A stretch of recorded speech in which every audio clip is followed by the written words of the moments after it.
আসসালামু আলাইকুম প্রিয় শিক্ষার্থী। আজ নবম দশম শ্রেণীর ত্রিকোণমিতির দেখো 9.1 সাথের খ করতে যাচ্ছি। এটা হলো 7 নম্বরের খ, ত্রিকোণমিতি। তো দেখো এখানে আমার লেফট হ্যান্ড সাইড দেওয়া আছে, এটা সমান আমার অন প্রমাণ করতে বলতেছে। হুম এটা left hand side, right hand side আবার অন বের করতে বলতেছে। দেখো কিভাবে বের করি।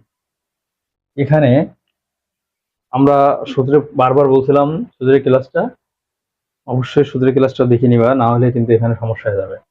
ঠিক আছে, কজের সাথে কাজ জোড়া, সেকের জোড়া, ট্যানের সাথে কটের জোড়া এখানে এইভাবেই দেওয়া আছে, তাহলে আমার সুবিধা।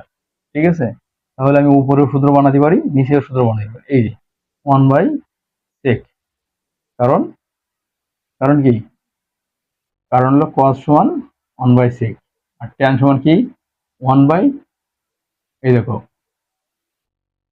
ট্যান সমান 1/cot, কট সমান 1/tan। তাহলে কটেরটা বসালাম, আমি উপরেটা রেখে দিচ্ছি, নিচেরটা চেঞ্জ করছি। ঠিক আছে, দেখো কট সমান 1/tan আর কজ মানে 1/sec। এরপরে আমরা কি করব, ভাগ কিন্তু এটা ছিল, এটা না, তাহলে আমরা উপরটা রেখে দিলাম। ঠিক আছে, উপরটা রেখে দিয়ে নিচেরটা দেখো গুণ দিয়ে উপরে উঠাই দিচ্ছি, জাস্ট এই।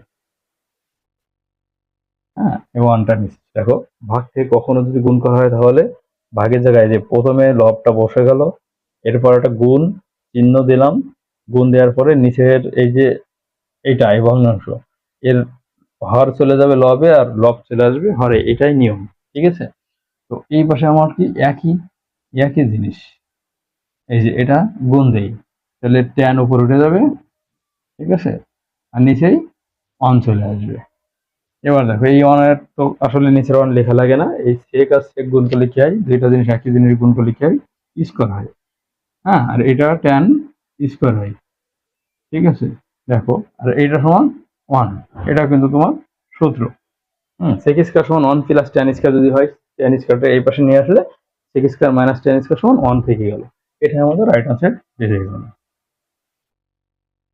এই ত্রিকোণমিতি পাঠের সূত্র যত ভালো করে ক্লিয়ার করবে স্টুডেন্টদের অঙ্ক তত সহজ হবে ইনশাআল্লাহ।